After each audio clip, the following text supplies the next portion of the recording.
and nobody had any idea what to do with us. It's always been like nobody knows what to do with us. We don't know if you're Latino. We don't know if you're American So we Indian. need to know what to do with us.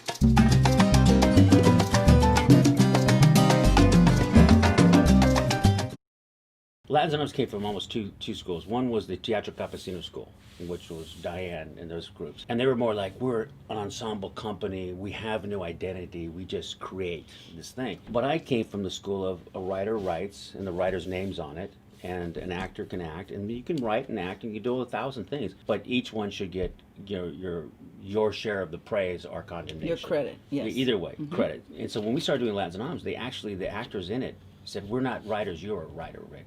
And your name's going to be first. It's going to be Rick Nahara. And they didn't feel that was fair. And I said, well, you should be all our names. You write this sketch and you put your name there. And Armando, you're going to write this sketch, you put your name there. It was more that division, and that really freaked them out. And then they got a lot of trouble because we were called Latinos Anonymous. And a lot of people, some people, Chicanos would be like, why isn't it Chicanos Anonymous? Culture class is Chicano. And they do this stuff, and I go, wait a minute, only one member of culture class is actually Chicano. 2 are not Chicano. And with us, we are 3 groups. One's Colombian, one's Guatemalan, and one's Mexican, and the other one's Mexican. So we actually, pretty much the demographics of Latino is. And I said, we can't call it anything but Latinos Anonymous. And at that time, as weird as it sounds, people did not like the term Latino. Right. Everything had to be Chicano. And I said, not everyone agrees with everything in the Chicano movement, and not everyone wants to be called Chicano. I think what I love so much about the Hot and Spicy Mamitas is that we were all so different, yet strong, and we had very clear voices. Suli was just like, her stuff was like, bam, Marilyn, bam, you, bam. Everybody had their own identity. And we pretty much embraced all the Latino, denominations, because it wasn't all Mexicans or all Puerto Ricans. Right. It was a Dominicana, Puerto Riqueña, New York, Mexicana and Mexican American. That's right. We had it all. A lot of this community doesn't know us. They don't interact with people of color. But the only representation of us they have is what's on their TV, what's on their movie screens. So when somebody tells them something just completely insane like this, well, there's a doubt already. Yeah. there is that and you already. have young kids out there that are Latinos that watch that and go, oh, that's what I'm supposed to be. Yeah. So it kind of feeds the monster. It's like you have a culture who doesn't know us, or what they know of is either a gangbanger, Exactly. or the housekeeper, the nanny who takes care of your kids, who barely speaks English, but they don't know her story. They don't know that she almost lost her life crossing the border to get here, that she got taken by the coyote, she got owed a lot of money. They don't know the real story, but they see a glimpse, and that's what they get. And nobody had any idea what to do with us. It's always been like nobody knows what to do with us. We don't know if you're Latino. We don't know if you're American we Indian. need to know what to do with us. Oh, I know what to do now. No, but I mean, you just hit a point that they may not know what to do with us, but we have to know what to do with us. That's right. And we kind of started discovering what to do with ourselves. Yes, we did. Just literally through mistakes. We made redemption through that. My thing is, there are so many of us. If we all just band together and stop separating each other. Well, I'm not going to support you because I'm Puerto Rican and you're Mexican, and my story is different from yours.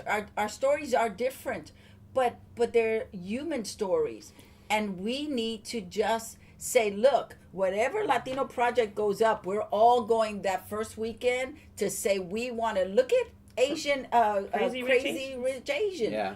They have been killing it at the box office. We have to stop shaming each other and love on each other, because that's the only way we're going to get our artists to be better. I would just say, partly why you maybe don't know my work is that I don't necessarily toe a line in terms of the same arguments that are made every year about why we're not working in this industry. I've been doing this a long time. I've been behind the curtain.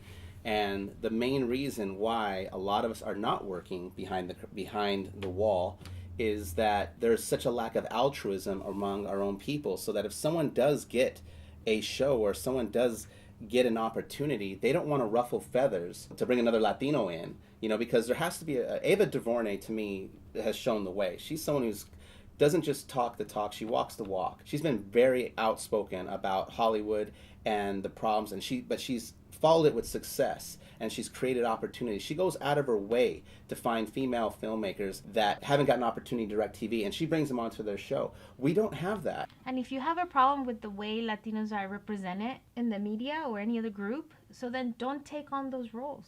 Mm-hmm. Like, we don't do those auditions anymore. We don't. We turn them down. Mm-hmm. If they ask him to do an accent out of nowhere, like it has nothing to do with the character, he turns them down. For me, it's like, okay, I don't go out for the maid roles anymore unless it's a full-fledged character that it makes sense. What can we say to them, as well as Latinos who are here from other countries, to start to take their power back? How can we help them, give them tools to be more active in their community, more politically savvy? We need to reignite that sense of community, that sense of family, if you will.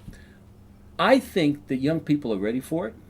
I think there's a whole new movement toward Afro-Latinidad, Afro-Hispanidad, and it must not be bourgeois. It has to be militant. One of the problems we've had is that we like to be progressive but not revolutionary.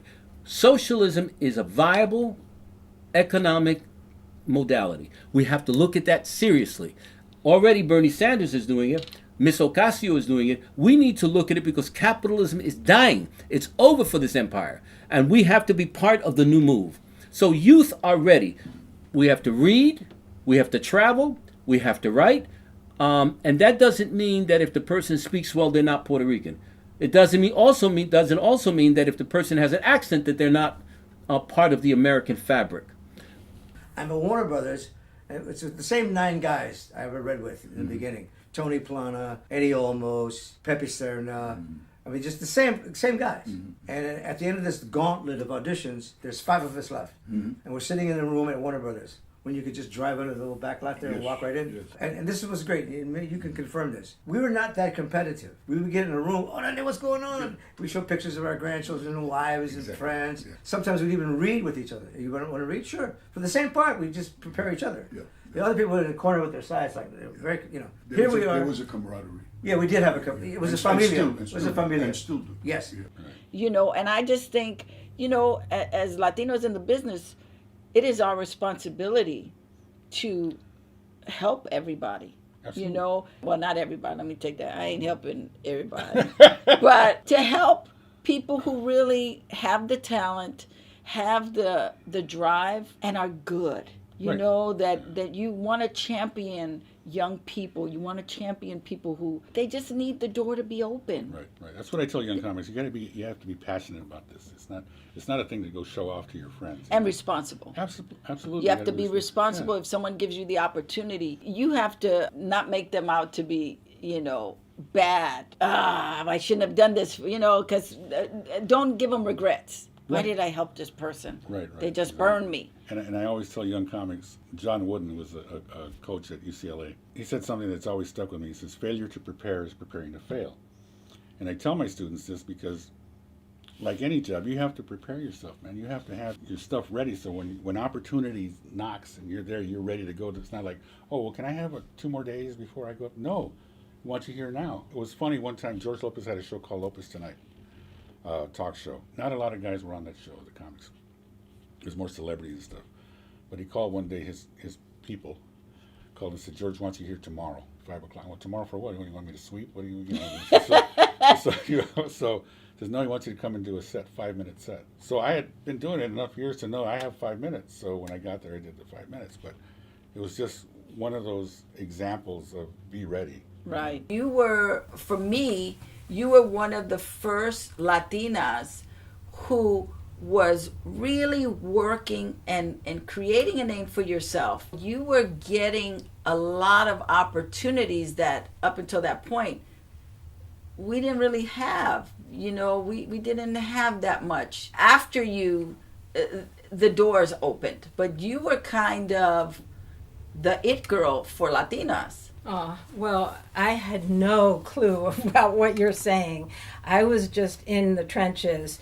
I remember people saying, agents and casting directors, saying to my face things like Native Americans and Latinos are the bottom rung on the totem pole, don't expect anything.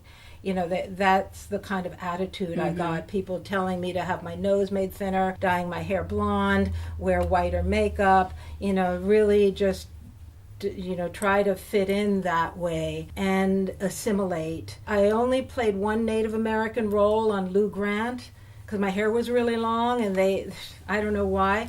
And I said, this doesn't feel right. There were all these women who were extras who were so much righter for my role. And I said, one thing I am not is Native American, and I'm just not going to step into their territory. What do you want to be remembered for? I want to be remembered as someone that is always promoting to register and vote and get the vote out there, make the difference, and make the change. But mainly also that I try to do something, make a difference for a better tomorrow, for a better world for you, for your kids, for your grandkids, for your dogs, your cats.